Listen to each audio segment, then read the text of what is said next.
พุทโธเศธโธติโลกัสสมิงพุทโธเศธโธติโลกัสสมิงสปะสัตตานัง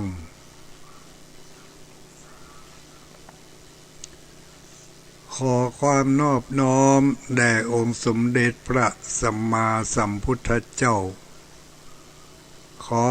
น้อมอภิวาทพระสัทธรรมเจ้าขอน้อมนมัสการพระอริยสงฆ์เจ้าขอถวายความเคารพมายังท่านพระคุณเจ้าท่านเจ้าคณะพระสังฆาธิการท่านครูบาอาจารย์พระสงฆ์องค์สังฆเจ้าทุกรูปทุกตนทุกองค์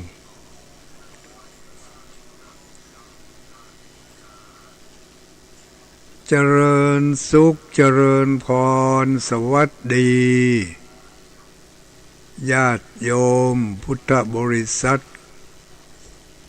ทุกคนทุกท่าน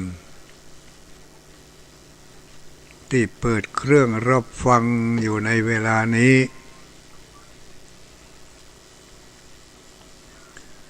วันนี้ตรงกับวันจันทร์วันที่2เดือนพฤษภาคมพุทธศักราช2565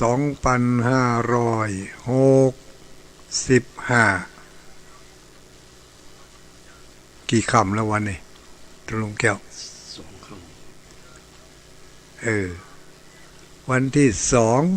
2เดือน8ออก2 ค่ำเดือน8ออก2 ค่ำเป็นวันจันทร์คืนวันจันทร์ทุกวันจันทร์ญาติโยมทั้งหลายบางผู้บางคนก็กำลังมาเปิดเครื่องปะเข้าใส่เนาะว่าอันนี้รายการมาอย่างจ้าต่อไปนี้เป็นรายการธรรมะเปื่อนคนรับดึกเป็นกู้เป็นเพื่อนกันผู้ที่รับดึกรับเจ้าเนาะอันนี้ก็มาเป็นเพื่อนรับดึกจากนี้ไปเวลาประมาณ1 ชั่วโมงปลายแก่2 ชั่วโมงไปจนถึงเวลา4 ทุ่มหรือว่า10 โมงเมื่อคืนญาติโยมสาธุชนทั้งหลายจะได้สดับรับฟังข้อเตือนจิตสกิดใจสาระเล็กๆน้อยๆจากน้ำธรรมคำสอนที่องค์พระสัมมาสัมพุทธเจ้าเพิ่นได้บอกได้กล่าวได้สอนแก่พุทธบริษัททั้งหลายอาตมาภาพที่รู้จักกันว่าตุลุงดอยอยู่ประจำอยู่ที่วัดพระธาตุม่อนจอมพออำเภอเวียงป่าเป้าจังหวัดเชียงรายคืนวันนี้ก็มาด้วยกัน2 รูป2 ตนด้วยกัน2 ตน2 องค์มาเป็นกู่เป็นกิมญาติโยมก่อนรับก่อนนอนก็มีหลายผู้หลายคนติดตามรับฟังอยู่โดยตลอดก่อนถึงวันจันทร์มาก็ตั้งอกตั้งใจขจายกินข้าวน้ำข้าวแรงจะได้มานั่งฟังตุลุงพอสาระเนื้อหาบางสิ่งบางประการบางผู้บางคนก็ได้ยินได้ฟังมาแล้วหลายเตื่อหลายทีบางทีบางครั้งบางคนก็ยังบ่เคยได้ยินคำเตื่อก็จะได้มาอูจาให้กันได้ฟังแล้วนำไปเปรียบเทียบ กับชีวิตความเป็นไปเป็นอยู่ของเฮาทั้งหลายทุกวันนี่คนเฮาเกิดมามีวันเวลาเท่ากัน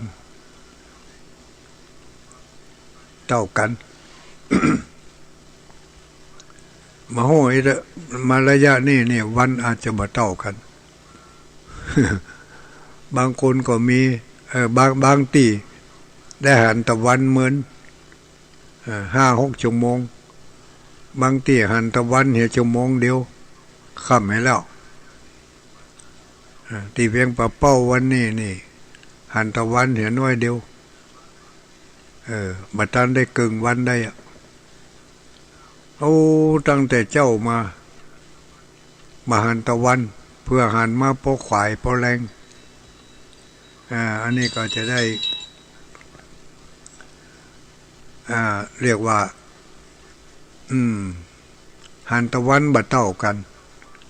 ทั้งแมงฝางนี่หันวันนี้บ่หันวันค่ำก็เนาะทั้งพะเยาก็เหมือนกันนี่วันนี้บ่หันวันค่ำนี่เนาะแปลงหยังแปลงลักกาเจ้าตุลุง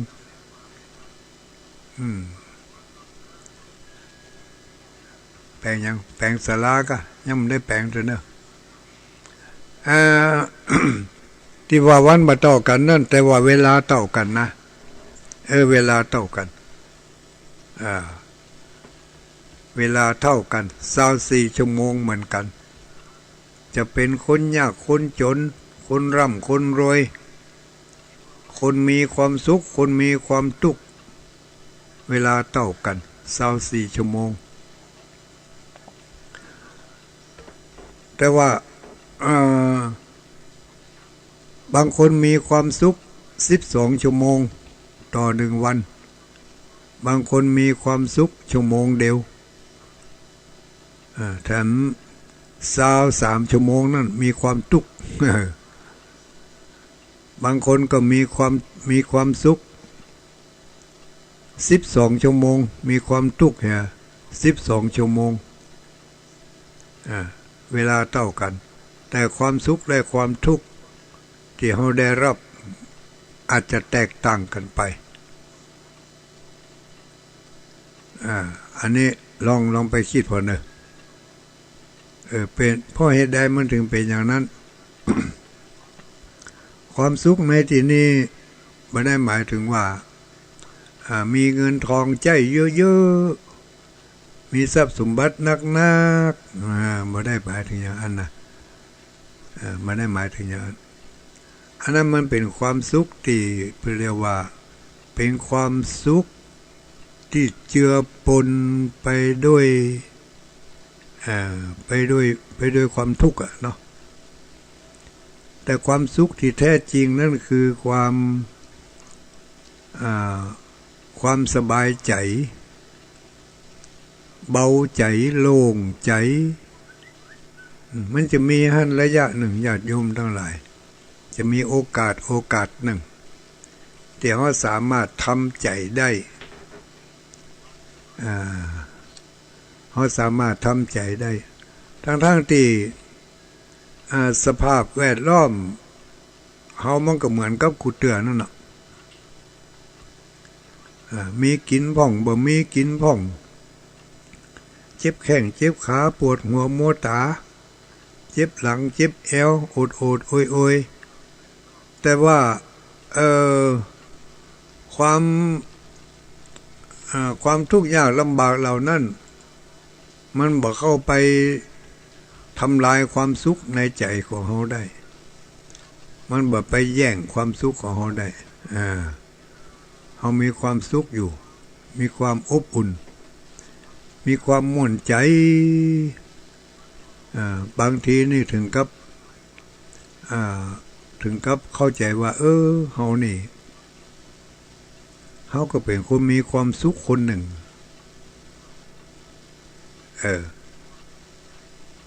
แต่ว่าจะต้องได้ฝึกฝนหรือว่าได้ทดลองปฏิบัติตามแนวทางที่ พระพุทธศาสนาหรือว่าพระพุทธเจ้าเพิ่นได้ชี้วางชี้แนวทางบอกวิธีให้เรา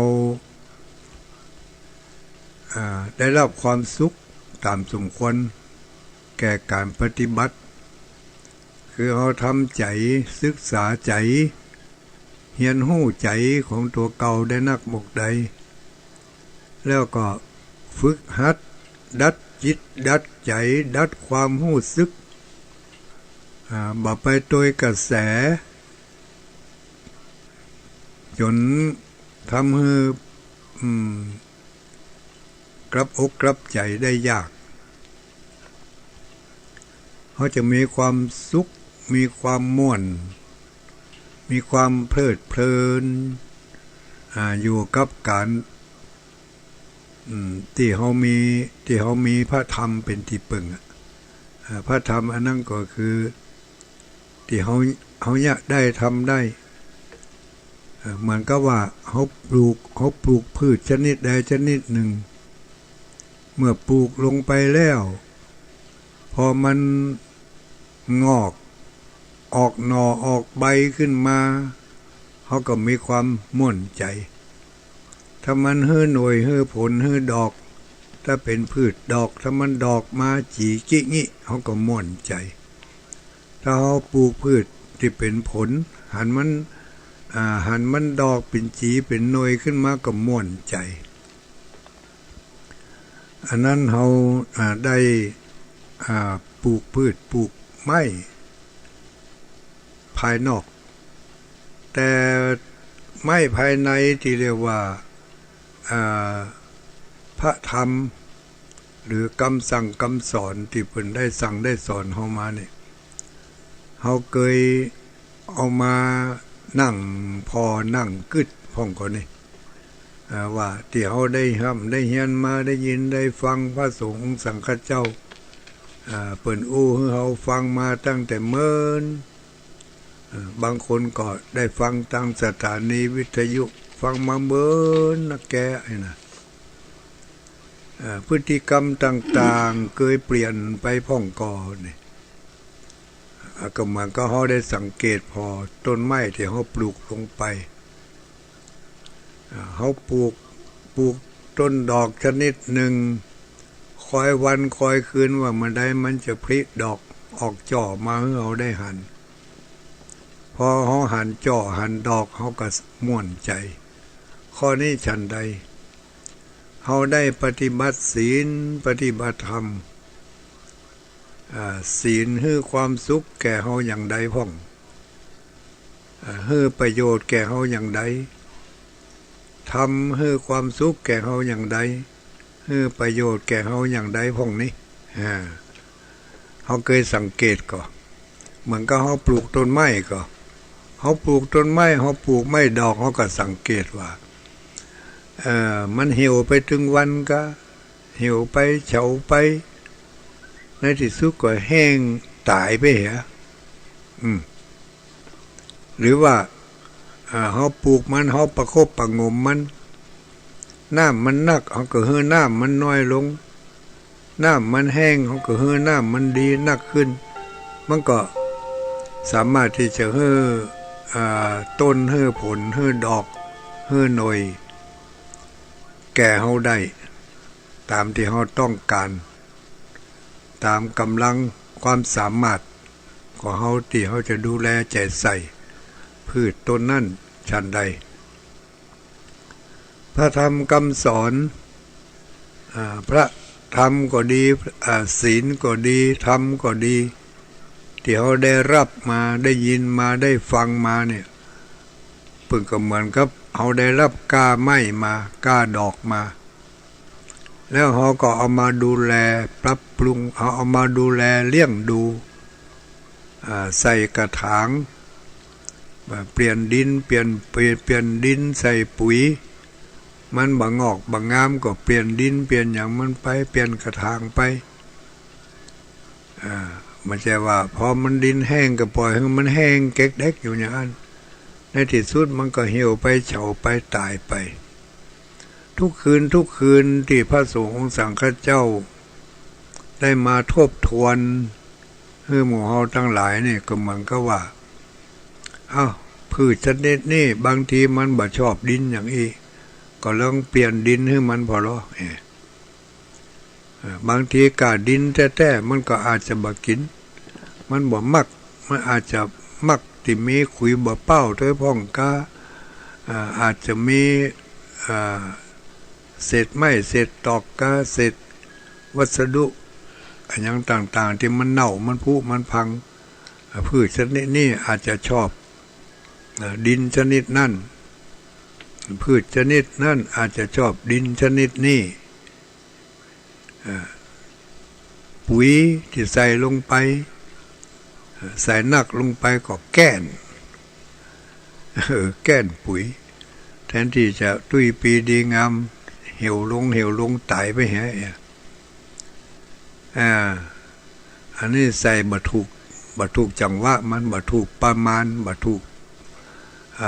กขนาดบรรทุกหมอกมันปุ๋ยจะว่าบดีมันก็ดีนะแต่ถ้าใส่นักล่ำไปมันก็เสียการฟังเทศน์ฟังธรรมนี่ก็เหมือนกันฟังติ๊กบางคนฟังมาตั้งแต่เมื่อไหร่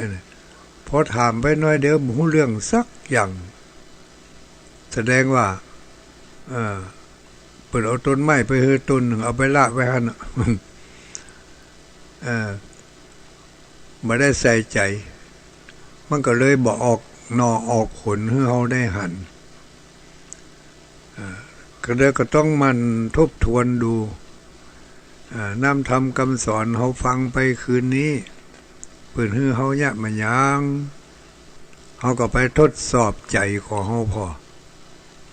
ทดสอบได้อย่างใดพื้นฐานของจิตใจของคนเฮามันมีอยู่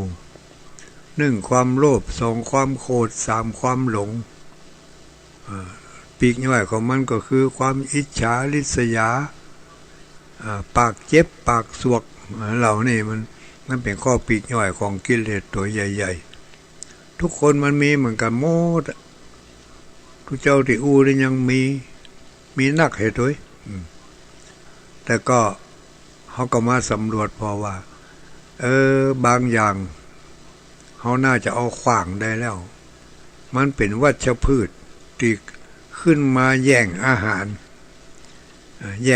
รก็คือแย่งความสุขใจแทนที่พระธรรมหรือว่าน้ำธรรมจะเจริญรุ่งเรืองในจิตในใจของเขานักขึ้นก็กลับทำให้คุณธรรม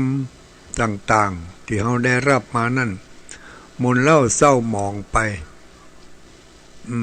บ่เฮือดอกบ่เฮือผลแก่จิตแก่ใจของเขาเลยอันนี้ก็ต้องมีการทบทวนกันถามตัวเก่าฮะนะไม่ได้ไปถามคนอื่น เกยขี้จมขี้แซม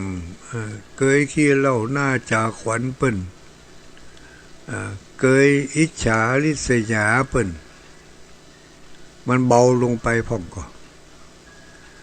ถ้ามันเบาลงไปก็แสดงว่าพืชที่เขาได้รับมาจากสาวกของพระสัมมาสัมพุทธเจ้าที่เพิ่นได้เอามายื่นให้เฮานั่น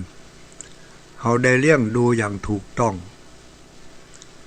สักวันหนึ่งมันก็ให้ผลแก่เฮาบางทีมันก็ให้ผลอยู่แล้วแต่เฮาบ่ฮู้บ่ได้เพราะเฮาบ่ได้ไปยื้อพอมันมันอาจจะให้ผลอยู่ให้ดอกอยู่เขาเอาไปปลูกไว้หลังบ้านปุ่นเนี่ยเนาะหรือเอาไปปลูกไว้ทั้งหน้าบ้านแต่ว่าเข้าบ้านออกบ้านบ่ได้ยื้อพอมันกำเตือทำหน้าสื่อไว้จะลูกที่อื่นมาก็เข้าบ้านลวดเข้าได้ห้องน้ำห้องส้วมห้องนอนปุ่นกายมันไปฮะถ้าที่มันออกดอกออกผลจัดงามน้ำธรรมคำสอนที่มีอยู่ในตัวในใจของเฮานี่ก็เหมือนกันบางทีมันก็ฮือดอกออกผลจัดนักความอดทนความอดกลั้น ความพยายามที่จะเรียนรู้จากหนังสือหนังหาจากโทรทัศน์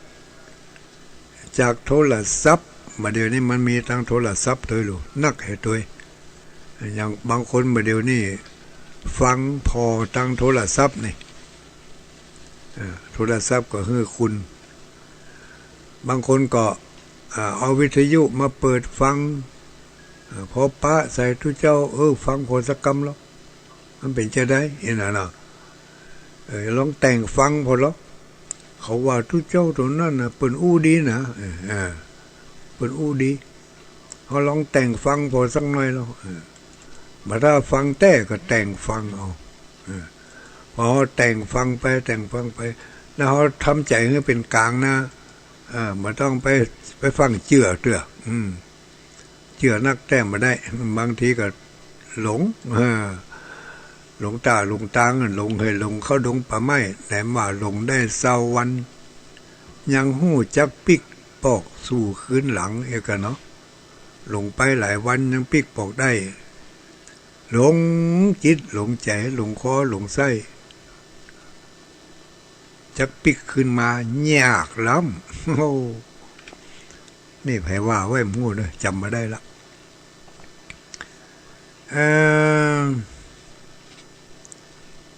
ก็ฝากกันไว้ลองทบทวนดูวันเวลาเท่าเดียวกันแต่ได้รับความสุขเท่ากันไหมเนาะบางคนเปิ่นนอนอยู่บนเตียงไปไหนมาไหนก็มาได้ต้องอาศัยลูกอาศัยหลานแต่ก็มีความสุขนะเบาเนื้อเบาตัวเบาจิตเบาใจความโลภความโกรธความหลงมาก่อนนี่ไผว่ามันยังพิษหูน้อยตึ้งบ่ได้แต่บัดเดี๋ยวนี้ยังแควนน้อยเบาไปบ้างละเขาว่าเรื่องของเขาถ้ามันจริงเขาก็ยอมรับเนี่ยถ้ามันบ่จริงก็คือมันบ่จริงปรุงได้ปล่อยได้วางได้มันก็แค่นั่นนี่แสดงว่าปรับตัวปรับใจได้ก็มีความสุขถ้าปรับตัวปรับใจบ่ได้ก็มีความทุกข์มันอัดอั้นบ่มีที่ปล่อยบางคนเอาไปปล่อยให้กับลูกกับหลานบางคนเอาไปปล่อยให้กับผัวกับเมียหาที่ลงบ่ได้ก็ไปลงกับผัวกับเมียลงกับพ่อกับแม่ก็มีบางคนนะพ่อแม่พยายามอู้ดีจอดปากม่วนจาหวานแล้วพอตัวเองมีอารมณ์แบบนี้เสียงแวดขึ้นมาน่ะใจกำอู้กับพ่อกับแม่ยังก็กินพริกกินยังก็กินเล็กกินขางลูกที่ไหนมานี่อันนั้นน่ะจับได้ให้สำรวจให้ดีว่าเวลาเนี้ยเขาอู้กับไผเขาอู้กับลูกจ้างเขาก็อู้กับคนใจก็อู้กับพ่อกับแม่ก็อู้กับพระสงฆ์องค์เจ้าก็อู้กับครูบาอาจารย์ก็ว่าอู้กับหมู่เดียวกันเจ้าพุทธเฮาเจ้าไทยเฮาได้แบ่งสำเนียงของการอู้ออกมาเป็นอย่างเพิ่นเรียกว่าเป็นจั่นเป็นวรรณะแบ่งกันไปตามฐานะตามตำแหน่งหน้าที่เนาะถ้าอย่างบางทีนี่เพิ่นแช่กำเดียวนั่นน่ะอย่างคนเฮานี่แจ้คำว่าคุณเธอแกเขามันถ้าคุณเมืองก็เพิ่มก็ไปแถมเปิ้นนี่เนาะ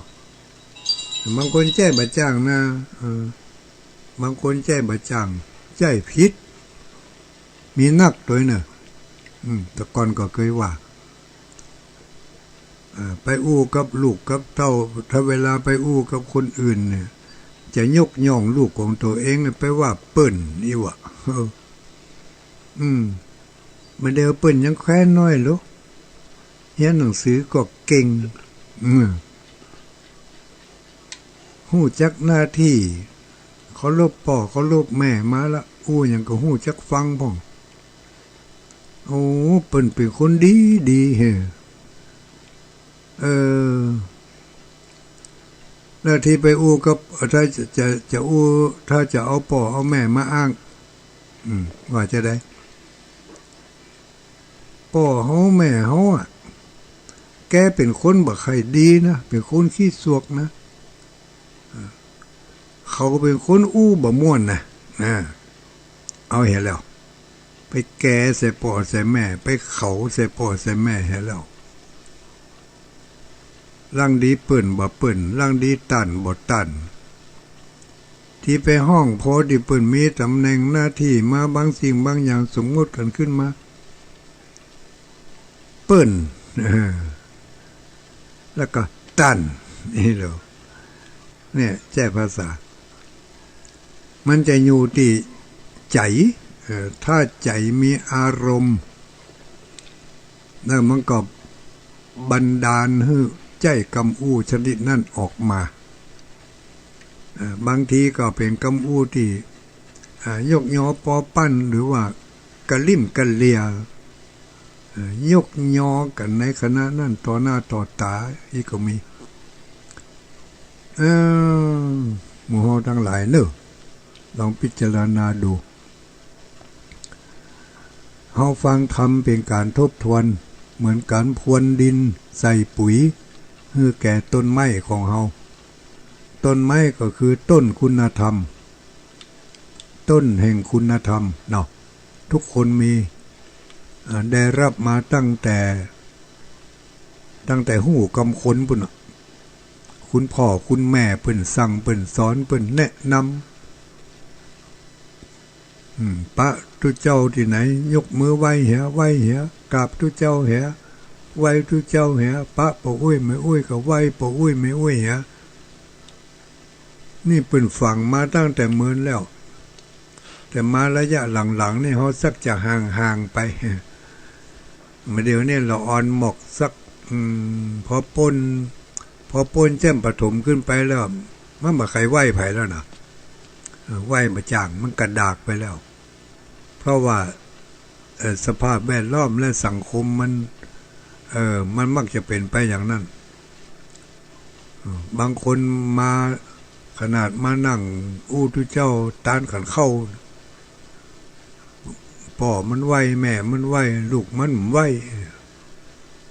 เฮาไม่ใช่ไหว้ไม่ใช่ว่าบาใครให้เขาไหว้เฮานะใครให้เขาไหว้พระพุทธพระธรรมพระสงฆ์จิตใจแล้วก็พฤติกรรมอย่างต่างๆมันก็จะได้ส่อให้หันให้ฮู้เนาะก็ต้องฟังกันตั้งแต่เล็กๆน้อยๆไปไม่ใช่ว่าไปเต็กเอามันเหมือนเมื่อมันใหญ่แล้วนี่นักแกพ่องเต็กมันมาลงดีมันจะควิดเอาใครไหวยังไหวคนเดียวห้องไหวอันนี้ก็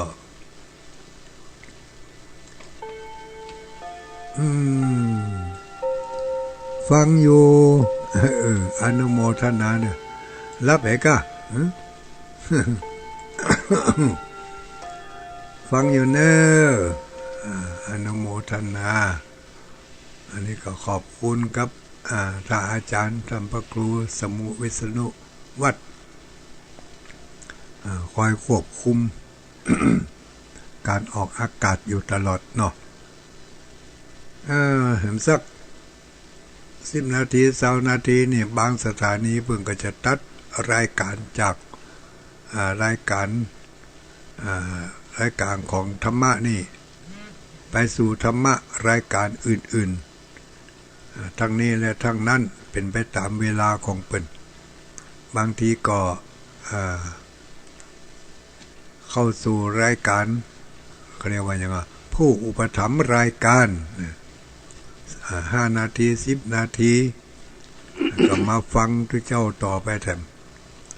ก็ฝากกันไว้นะญาติโยมทั้งหลายเฮามาทบทวนกัน ทุกคนมีอยู่แล้ว ทุกคนดีอยู่แล้ว ทุกคนพร้อมอยู่แล้วที่พร้อมนี่ก็คือเป็นตัวของตัวเองมาโดยตลอดอยู่แล้ว แต่ว่าบางสิ่งบางอย่างบางครั้งบางโอกาสเขาอาจจะพลั้งเผลอไปด้วยความไม่ตั้งใจ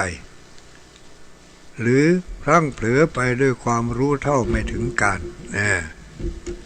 หรือพลั้งเผลอไปด้วยความตั้งใจและเจตนาที่จะทำอย่างนั้นก็ข้อสำคัญก็คือพลั้งที่กระทำลงไปด้วยเจตนาและความตั้งใจอันนั้นมันจะเป็นถ้ามันเป็นบาปก็เป็นบาปนักถ้าเป็นบุญก็เป็นบุญหลายอย่างบางผู้บางคนนี่พลั้งเผลออู้กับคุณพ่อคุณแม่แจ้กรรมบสุภาพบอ่อนโยนเพื่อขึ้นใจได้ฮักเอาทันทีทันใดนะฮักมุมเลยฮักมุมโดยบ่ต้องตีก้ง ฮักมุมเลยกำอูสับตกสับย่านกับพ่อกับแม่นี่ถ้าใจกำอูสับตกสับย่านกับพ่อกับแม่นี่ไม่จะฮู้จักว่าสับตกสับย่านนี่ฮะรุ่นเฮานี่ฮู้จักกันเนาะสับตกสับย่าน กับพ่อกับแม่อันนี้ฝากไว้ให้ปู่อุ้ยแม่อุ้ยก่อยเอาไปหาโอกาสบอกให้ลูกฮู้เต้านะมันจะมาสอนปู่อุ้ยแม่อุ้ยนะมันจะรุ่นเฮานี่มันโป้นไปเห็นละจะกลับมาก็ตึงยากพ่องแต่ก็ละอันนั้นก็ลุ่มตุ้มตำไปฮะอันนั้นก็แต่ก็ยังมีหลายผู้หลายคนอยู่หาโอกาสที่จะกลับเนื้อกลับตัวกลับจิตกลับใจกลับกำอู้กำจ๋ากลับพฤติกรรมไม่ใช่พฤติกรรมนะพฤติกรรมการประพฤติปฏิบัติของเขาเนี่ยบางทีก็รุนแรงไปรับไม่ได้เคยไปวัดไปวามาแต่เคยไปที่ไหนต่อที่ไหนไปบ่พอเคยฟังวิทยุมาตลอดกำอู้กำจ๋าเหมือนเดิมไม่ยอมเปลี่ยน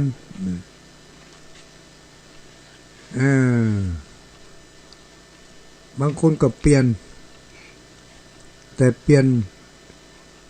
แบบที่ว่าหักมุมแก่ลงไป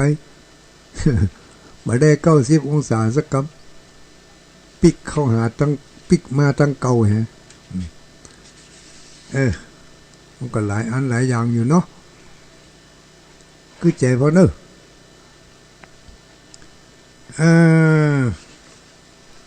ก่อนที่ตุลุงแก้วธรรมดาจะเตดน้ำเตดธรรมนี่มาเดี๋ยวนี้ยังแคว้นน้อยถ้าอย่างไอ้ถ้าจะห่างไว้พ่องมันเหลือกับไอ้เลิบอยู่เหลือกับไอ้เลิบอยู่ประกาศอนุโมทนาเนอะปู่อุ้ยแม่อุ้ยทั้งหลาย8 โมงปลายเนาะเกือบ9 โมงเดี๋ยวจะบัดตันเหรอเหมาะประกาศอนุโมทนาสาธุกับญาติโยมทั้งหลายโดยเฉพาะอย่างยิ่งก็ผู้ที่นักศีลนักบุญนักแสวงบุญนักชอบทำบุญเปิ่นบอกบุญอย่างใดบ่ได้ต้องทำจะรู้ทำจนได้ต้องเตือนเขาบอกว่าบ่ต้องเตือนกันนะเป็นอย่างนั้นเอาไว้หันก่อนเอาไว้หันเถอะฝากไว้หันเพื่อบ่ปะกันระยะนี้ก็ประกาศ พระสงฆ์ของสังฆเจ้าที่จัดรายการนี่ก็ส่วนมากก็ถ้าหู้ข่าวถึงงานชิ้นนี้ก็พยายามที่จะสื่อสารประชาสัมพันธ์ให้ญาติโยมได้ยินได้ฟังกันอันนั้นก็คือว่าการที่ มีพุทธศาสนิกชนพี่น้องเจ้าบ้านเฮามีหลายหมู่บ้านนะแต่ณที่หมู่บ้านแห่งหนึ่งก็คือที่อำเภอเวียงป่าเป้านี่มีหมู่บ้านชื่อว่าบ้านสันต่อภาษากำเมืองบ้านสันต่อเปิ้นใครมีวัดใครมีสถานที่ปฏิบัติธรรมมันใกล้กับหมู่บ้านสักน้อยเนาะก็เลยไปได้ที่ได้ทางมาก็อยากจะแปลงถาวรวัตถุไว้ในสถานที่แห่งนั้นเป็นสถานที่ปฏิบัติธรรมหรือว่าศาลาปฏิบัติธรรมศาลาอเนกประสงค์เมื่อข่าวกันเมื่อข่าวความต้องการของผู้ที่มีจิตใจเริ่มใส่ศรัทธาในพระพุทธศาสนาอย่างนี้ด้วยความอยากได้ยังสถานที่ที่ปฏิบัติธรรมเป็นเอกลักษณ์เฉพาะบ้านของตัวเองพลังแห่งบุญของพี่น้องเจ้าบ้านที่ต่างคนต่างช่วยกันคิดมีความคิดเป็นอันหนึ่งอันเดียวกันพลังแห่งบุญอันนี้ก็ได้ไปดูดเอาผู้ที่เปิ่นมีบุญอันยิ่งใหญ่ที่เคยเป็นผู้อุปถัมภ์หรือว่าเคยเป็นผู้นำบุญมาแล้วในอดีตชาติก็ได้มาหู้ข่าวหู้คราวก็เลยให้การสนับสนุนรับเป็นเจ้าภาพที่จะช่วยกันสร้างศาลาหลังนี้เพิ่นจะตั้งต้นตั้งเก้าฮื้อจะเป็นน้ำพักน้ำแรงฮื้อแล้วหมู่เฮาก็ช่วยกันก็จะมีการสร้างศาลาอเนกประสงค์ศาลาบำเพ็ญบุญหน้าที่บ้านสันต่อกลางต้งบ้านสันต่อเลยได้ชื่อทำไมว่าต้งเศรษฐีบ้านสันต่อใครเป็นเศรษฐีก็หอมมาเนอะก็มีผู้หลายคนหันว่าคนมีเงินมีทองเปิดยังมาช่วยสร้างเฮานี่มีเงินเล็กเงินน้อยก็เพราะว่าแต่ก่อนเฮาบ่ได้ทำบุญไว้นักเมื่อโอกาสเปิดสถานที่มีเฮาก็ควรจะทำคือจะได้ก็เลยตั้งใจให้หอมกับเปิ้นอย่างเช่นพ่ออินแม่จันทิพย์อาจินะนายประพันธ์นางสาวที่วาพรอาจินะพร้อมด้วยลูกหลานทุกคนร่วมทำบุญสร้างศาลาตานเอาไว้เสวยไปหน้านี่200 บาทอันนี้บ้านหัวเวียงนี่เนอะบ้านหัวเวียงอำเภอเวียงป่าเป้านี่พร้อมกันนั้นคณะศรัทธาญาติโยมวัดป่าแดงก็ได้ถวายกาน้ำก้าวไฟของวัดม่อนจมพอมานี่จำนวนหนึ่งใส่ซองมาแล้วฝากแม่อุ้ยคำมา ผู้นำบุญถัดมาก็มีคุณแม่สมกรสวรรค์บ้านกู่หมู่11ฝากให้วัดสันต่อฝากให้วัดสันต่อฝากร่วมทำบุญที่วัดสันต่อวัดต้งเศรษฐีเนอะหุ้ยจะได้เป็นเศรษฐีเพิ่นวันหน้าเพิ่นก่อนเรื่องเศรษฐีนี่บึ้ดจะเล่าให้ฟังอยู่แม่อุ้ยสมกรสวรรค์บ้านกู่หมู่11เวียงป่าเป้าอันนี้ก็หอมมานี่150 บาทถัดมามีแม่ถนอมพร้อมโดยครอบครัวบ้านวังนิมิตอีกเนาะ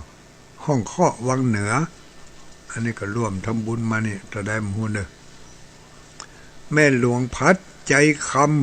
ำบ้านจำตองตำบลล่องเคาะอำเภอวังเหนือจังหวัดลำปางอันนี้ถวายกาน้ำกาไฟตุลุงดอยสาธุรับไว้แล้วเนอะแม่คำล่าแก้วประภาบ้านแสนต่อ ไม่ใช่สันต่อนะตุลุงหลายตนนะอ่านเปิ่นบ้านสันต่อสันต่อที่เวียงปะเป้านี่อันนี้เปิ่นบ้านแสนต่ออยู่บ้านตำบลห้องเคาะอำเภอวังเหนือจังหวัดลำปางถวายตุลุงดอยตัวใดหูคนเดียวในโอยเนอร์ถ้าเป็นถวายตุลุงดอยนี่จะมาอ่านจำนวนละอันนี้คุณพ่อสุรชัยคุณแม่จิรพันธ์โมป้อพร้อมด้วยครอบครัวบ้านหนองบัวแม่ขจานโอ้อันนี้เหมือนแล้วนี่ร่วมปูกระเบื้อง5 ตารางเมตร 1,000 บาท1,000 บาทอันนี้รายการสุดท้ายกันนี่เนาะสุดท้ายมีร่วมทำบุญแต่เจ้านี่ได้อู้เพื่อเปิดฟังพอดีมีญาติโยมมาแอวหาตะวานี่ก็มีอยู่เนื่องไปเปิดมาแอวหาเปิดหอมไว้ที่ไหนมู้นะบางคณะก็ไม่ได้อู้เพื่อเปิดฟังบางคณะก็ได้อู้เพื่อเปิดฟังที่เปิดมาแอวหาเปิดมาไหว้พระธาตุตัวอย่างแต่เจ้านี่มีพี่น้องญาติโยมจังหวัดพะเยาบ้านจังหวัดพะเยามาแอวมาไหว้พระธาตุมาไหว้พระเจ้าท่านใจมาพออุโบสถหลังใหม่ก็มีมีนางอรชรเขาแก้วพฤกษ์อันนี้พะเยาเวียงปะเป้านี่2 บ้านเลยบ้านพะเยาก็มีบ้านเวียงปะเป้าก็มีอันนี้ก็ร่วมทำบุญที่วัดใหม่สันต่อนะวัดใหม่ตุงเศรษฐีนะแล้วก็มีนางบัวเหลี่ยมคำทรล้านกระเบื้องแม่ต๋ำรุ่งเจริญอันนี้พะเยาไปช่วยลูกช่วยหลานขายกระเบื้องอยู่ที่พะเยามาแอวมาตัวเอาวิทยุลืมวิทยุไว้ยังปะเป่ามาตัวเอาวิทยุไปฟังโอ้อยู่พูดมาได้ฟังวิทยุตุลุงง่อมขนาดเมื่อคืนนี่ฟังก็เนาะฟ้าฝนกำลังมาตกแม่บัวเหลี่ยมคำทรอันนี้ก็ร่วมทำบุญที่ไหนก็ร่วมทำบุญบ้านใหม่สันต่อนะ200 บาทก็หา200 บาทแล้วก็ร่วมกาน้ำกาไฟวัดดอยทันแล้วก็หมายมีนางสวยสุขยิ่งบ้านแม่ต๋ำจังหวัดพะเยาอันนี้ก็ร่วมทำบุญบ้านใหม่ทำบุญวัดสันต่อทุ่งเศรษฐีแต่คือแล้วนี่ไปประชุมกันเพื่อจะวางแผนงานวางศิลาฤกษ์สร้างศาลาที่วัดใหม่ทุ่งเศรษฐีสันต่อในวันที่8ญาติโยมทั้งหลายให้มีโอกาสมีเวลาก็ไปร่วมกันทำบุญวางศิลาฤกษ์ที่วัดใหม่สันต่ออยู่ต่างที่เข้าโรงเรียนนุชนาธิ์เข้าที่นั่นเข้าที่โรงเรียนนุชนาธิ์เข้าไปแถมประมาณสักกิโลกว่าประมาณสักกิโลป่ายสักน้อยพอทางซ้ายมืออยู่กลางตรงนั่นน่ะมันจึงมีธงมีทิวมีตุงปักเบิ้งน่ะนั่นน่ะที่เพิ่นจะสร้างศาลาวันที่8นี่จะวางศิลาฤกษ์พระสงฆ์ของสังฆเจ้าที่ นิมนต์เป็นสงฆ์ในงานวางศิลาฤกษ์ในครั้งนี้ก็มีหลายตนหลายองค์อยู่เนอะมีหลายตนหลายองค์อยู่แล้วก็พระคุณเจ้าที่เพิ่นจะมาร่วมปฏิบัติธรรมในระหว่างที่จะมีการก่อนงานวางศิลาฤกษ์นี่ก็จะมีหลายรูปหลายองค์อยู่เหมือนกันพี่น้องบ้านสันต่อก็ดีบ้านไก่บ้านทะเลาะขับไก่นั่นเฮ เขาจะมีงานใหญ่เนอะจะมีงานใหญ่งานสร้างอาคารถาวรวัตถุไว้ในพระพุทธศาสนาเขาสร้างต่อยอดจากบรรพบุรุษของเขาเคยสร้างเคยแปลงมาแล้วบัดเดี๋ยวนี้บรรพบุรุษของเขาปู่ย่าตายายปู่อุ้ยแม่อุ้ยของเขาได้ล่มหายตายจากไปแล้วเพิ่นได้ฝากสิ่งดีๆไว้ให้ลูกฝากสิ่งที่ถูกต้องไว้ให้หลานได้สารต่อเจตนาของเปิ้นก็คือหมู่เฮาทั้งหลายเป็นนักศีลนักบุญก็ถ้าในระหว่างที่ทุเจ้ามาหันหลายตนหลายองค์ก็คือใจตันหันใจได้ก็มาเจ้ามาจี้มาก็ดาสำหรับกับเข้าไปตานขันเข้าเฮือปู่อุ้ยไม่อุ้ยเห็นเนอะจะเป็นเจ้าของตรงเจ้าของนาเจ้าของตีก็ดีเขามาล่ามาลุ้นเปิ่นได้มาสืบทอดได้มาซื้อมาขายมาอย่างตีตรงตีนาตีหันเขาเอาว่าแปลงวัดแปลงว่าก็เฮือเปิ่นได้บุญได้กุศลตัวเขาพี่น้องบ้านเหนือบ้านใต้ทะลับขับใกล้นั่นตั้งแต่วันที่วันที่ที่ที่มาเจ้าก็ยังตันอยู่ที่ที่ที่ไปตันขันเข้าขันน้ำก็ได้เนอะแล้วก็ใครจะไปร่วมทำบุญวางศิลาฤกษ์ด้วยก็ขอเชิญได้นะที่วัดใหม่ทุ่งเศรษฐีสันตอเมื่อเสร็จจากงานพิธีวางศิลาฤกษ์เสร็จเรียบร้อยแล้วพระสงฆ์สังฆเจ้าส่วนหนึ่งทั้งหมดส่วนหนึ่งที่มาในหั่นเพิ่งก็จะได้ขึ้นไปพบปะกับญาติโยมเป็นน้องบ้านพื้นที่สูงก็คือเป็นน้องชาวดอยพื้นที่สูงห้วยไม้เดือเป็นน้องห้วยไม้เดือฟังอยู่คืนนี้เนาะไปฟังรับเถอะเนอะมาเดี๋ยวนี้กำลังเสาะหารางวัลสินน้ำใจทิ้นไม้ทิ้นมือไปที่จะเอาไปปุ๊บไปปากับพี่น้องเจ้าพื้นที่สูงเนาะเพิ่นชอบฟังวิทยุบางคนเอาวิทยุมาเปียตุลุงวิทยุเฮารู้มั้ยโอ้ฟังบ่ได้ตุลุงเสียดายขนาดนัก เป็นอย่างเนอะวันที่8เมื่อคืนนั่นจะมีการจับรางวัลมาเดี๋ยวนี้ได้วิทยุหลายเครื่องแล้วนี่นะอย่างน้อยก็ตุลุงดอยก็จะเอาไปตุลุงแดงก็จะเอาไปพระครูอภิวัตก็จะเอาไป เอาไปกันกี่เครื่องโม่เนอะคนไหนอย่างน้อยๆก็คนละเครื่อง2เครื่องนะแล้วก็พระครูเสาแก้วทำอันนี้เพิ่นก็จะเอาไปให้จับฉลากเพราะเพิ่นตั้งใจฟังบางคนนี่ยกเบอร์ได้แล้วบอกให้โทรมาหาหายเซ็บ เมื่อโทรมาหากำแล้วใจดำขนาด ต่อไปก็จะได้ นิมนต์ตุลุงแก้วธรรมดาเทศน้ำเทศธรรมเป็นการอนุรักษ์ประเพณีพื้นบ้านพื้นเมืองเอาไว้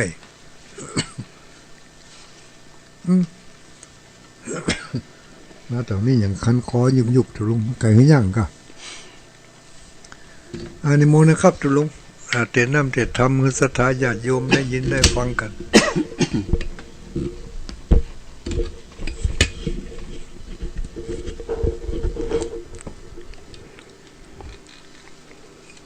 ก็ขอความเจริญผาสุขสวัสดีจงมีแก่บรรดาพ่อแม่พี่น้องคณะศรัทธาสาธุชนท่านผู้สนใจในธรรมทั้งหลายวันนี้อาตมาตุลุงแก้วธรรมดาก็จะได้มาพบกับบรรดาพ่อแม่พี่น้องญาติโยมผู้เฒ่าผู้แก่ตลอดถึงอีพ่ออีแม่พี่บ่าวน้องบ่าวพี่สาวน้องสาวทุกท่านที่กำลังสดับรับฟังอยู่ในขณะนี้วันนี้มาปะกันก็เป็นคืนวันจันทร์ที่ สองขึ้น2 ค่ำเดือน8เหนือเนาะตรงกับวันที่2ขึ้น2 ค่ำปีสัปดาห์นี้จะมีวันตัดกันเนอะระหว่างค่ำกับวันนี่นะวันที่มันจะมาตัดกันพอดีเพราะว่ามันขึ้น1 ค่ำนี่ก็เป็นวันที่1เนาะวันที่1เดือนพฤษภาคมพุทธศักราช2565บรรดาคณะศรัทธาญาติโยมก่อนอื่นก็ต้องขออนุโมทนากับสถานีทุกๆสถานีที่ได้ถ่ายทอดรายการ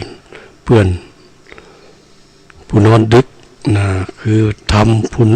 พื่อนผู้นอนดึกขนาดรายการตัวเองยังจะลืมนะชื่อเพราะฉะนั้นก็ทุกๆสถานีก็ต้องที่ได้อนุโมทนาที่ได้ถวายเวลาให้กับคณะสงฆ์ผู้ที่เผยแผ่พระพุทธศาสนาในบ้านของเราเมืองของเรานี่จะได้นำเอาน้ำธรรมคำสั่งสอนขององค์สมเด็จพระสัมมาสัมพุทธเจ้าไปสู่ยัง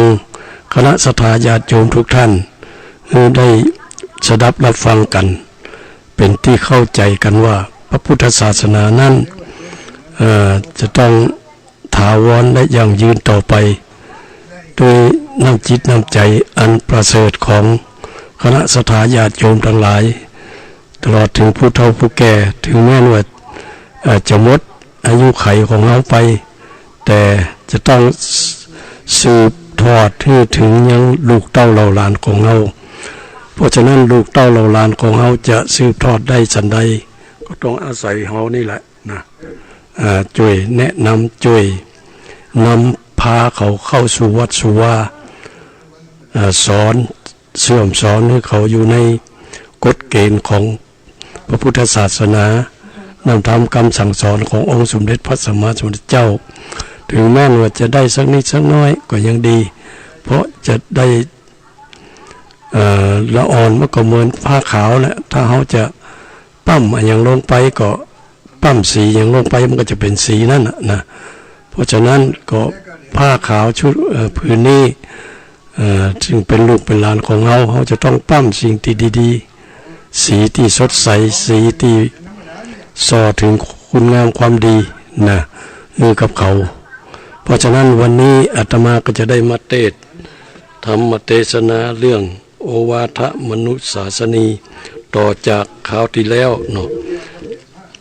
คราวที่แล้วนี่เทศมาถึงตอนอบายมุข4ได้มา3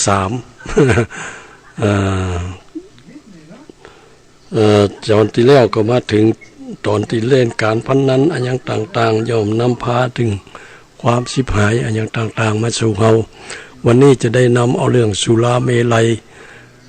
เกี่ยว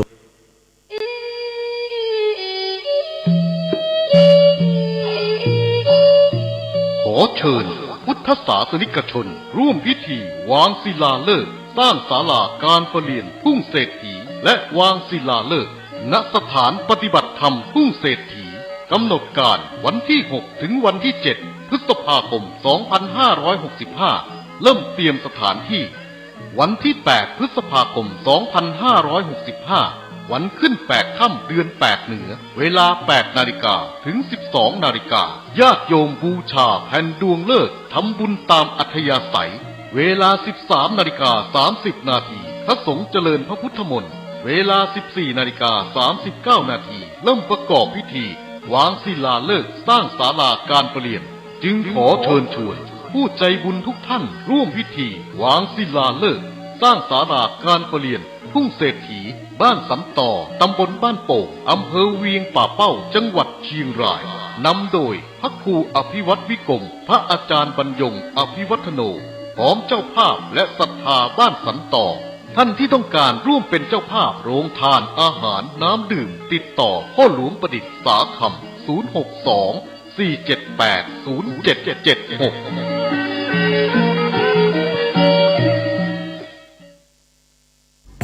0776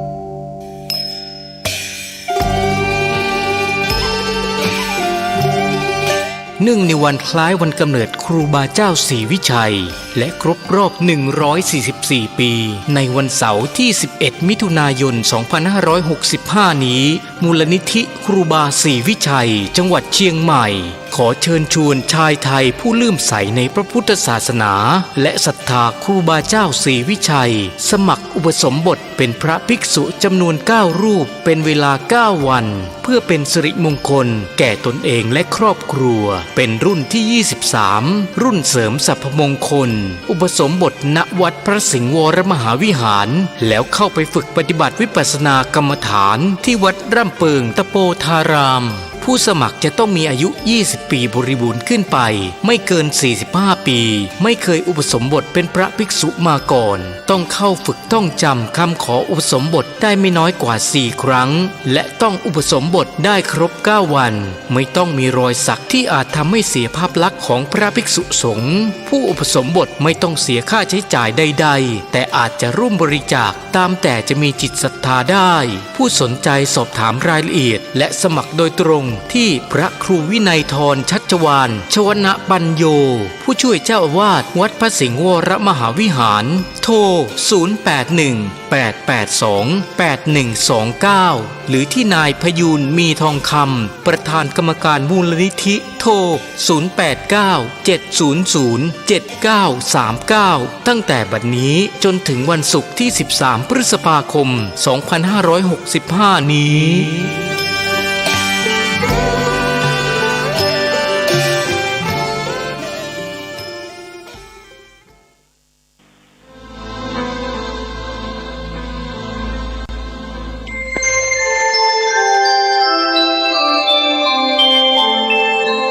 ขณะนี้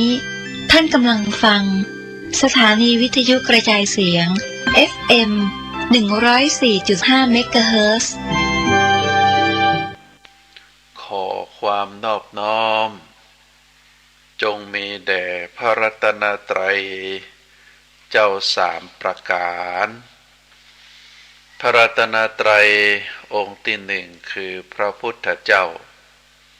พระรัตนตรัยองค์ที่สองคือพระธรรมเจ้าพระรัตนตรัยองค์ที่สามคือพระอริยสังฆเจ้าข้าพระพุทธเจ้าขอเคารพนบนอบกราบไหว้แตบไตรไวสาพระรัตนตรัยเจ้าถึง3ประการด้วยความเคารพสักการะเป็นอย่างยิ่งขอถวายความเคารพพระมหาเถรานุเถระเจ้าคณะพระสังฆาธิการตลอดถึงครูบาอาจารย์พระภิกษุหนุ่มสามเณรน้อยจุตนจุองค์ขอเจริญพรศรัทธาญาติโย